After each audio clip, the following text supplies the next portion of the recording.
Okay, so right now what it's doing is recording my screen.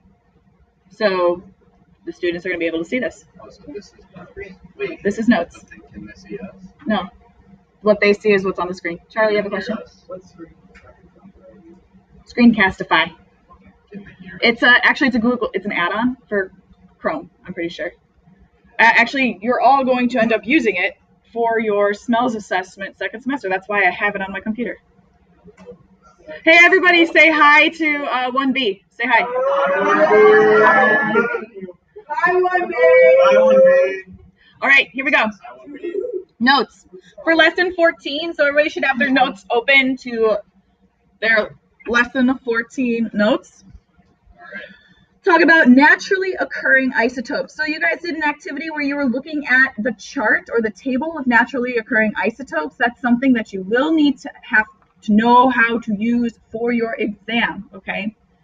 So naturally occurring isotopes. For the first 95 elements,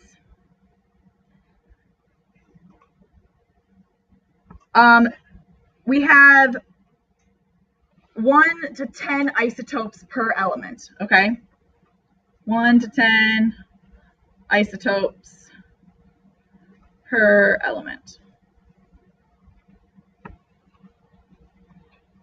And these are natural isotopes. These are not man-made.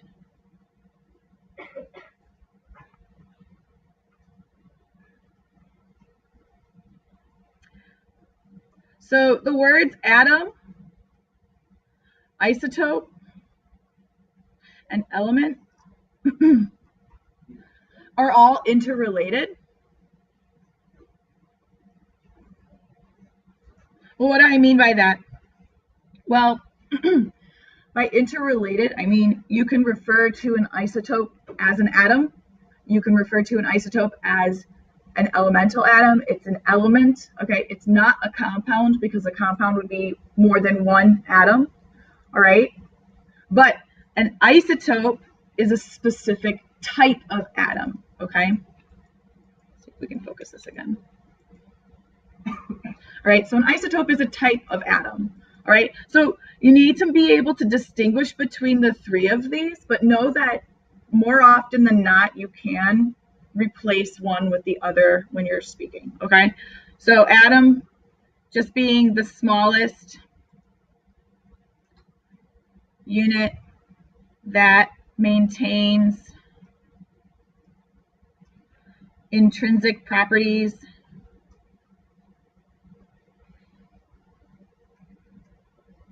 of an element.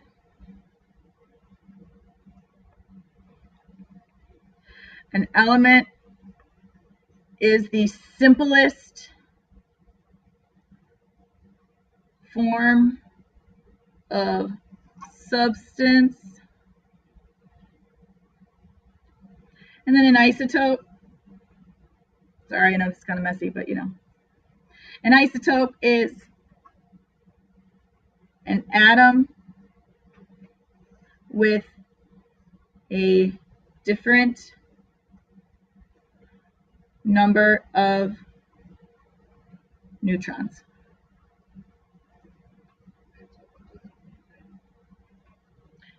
Maintains your intrinsic properties. I don't know why I wrote it like that, sorry. Intrinsic properties. Okay, and remember, this is some review because we do have a test coming up in like 2 weeks. Intrinsic properties are properties that are not based on amount of substance. All right, and these are properties that are unique for each type of substance. Unique for every substance. All right, so right there, we just did a lot of review, okay? We just defined 3 different terms and then a 4th term right here. Excuse me. All right, back to this one over here. Nearly all elements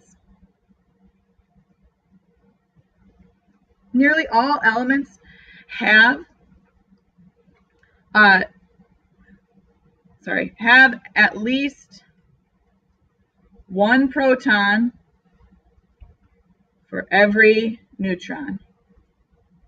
Oops. What's the exception? Anybody know what the exception would be?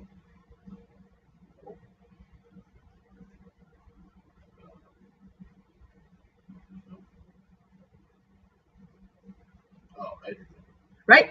Except hydrogen 1. That makes sense because hydrogen only has one proton, unless we have the isotope of hydrogen, in which case it would have a proton and a neutron. All right, but hydrogen is the only exception.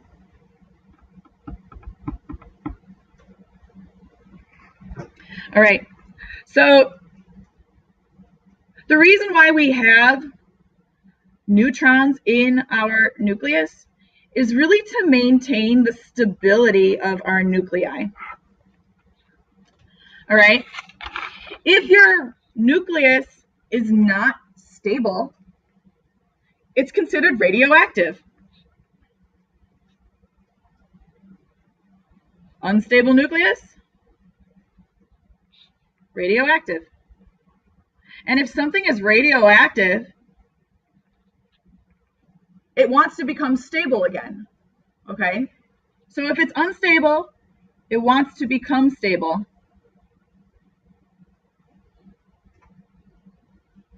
How does it do that? Well, it becomes stable by literally tossing pieces out of the atom.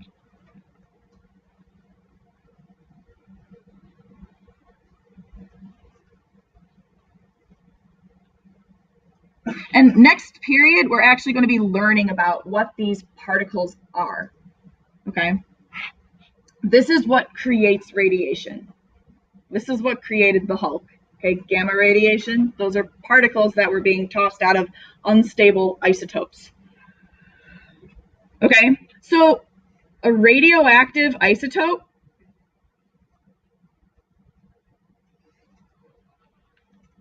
this is any isotope that is unstable and decays over time.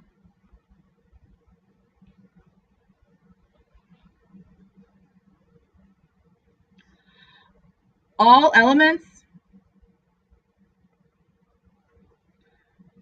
number 84 and up are radioactive.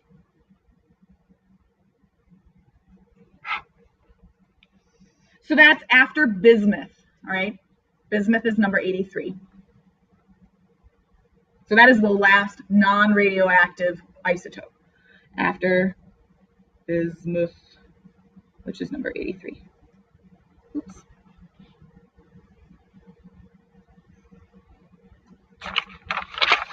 All right. So stability of an atom starts in the nucleus.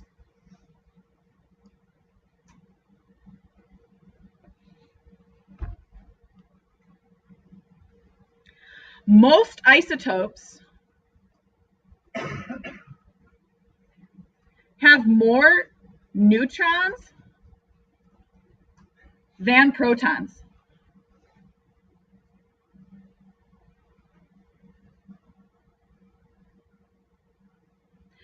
The proton to neutron ratio, I would write that out, ratio, is important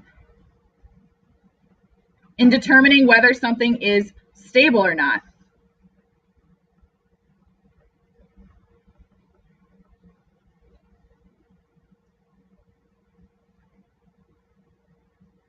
Man, my handwriting is way nicer than this, just so you guys know. My note-taking handwriting is awful. All right, if you have too many or too few neutrons, you could be radioactive.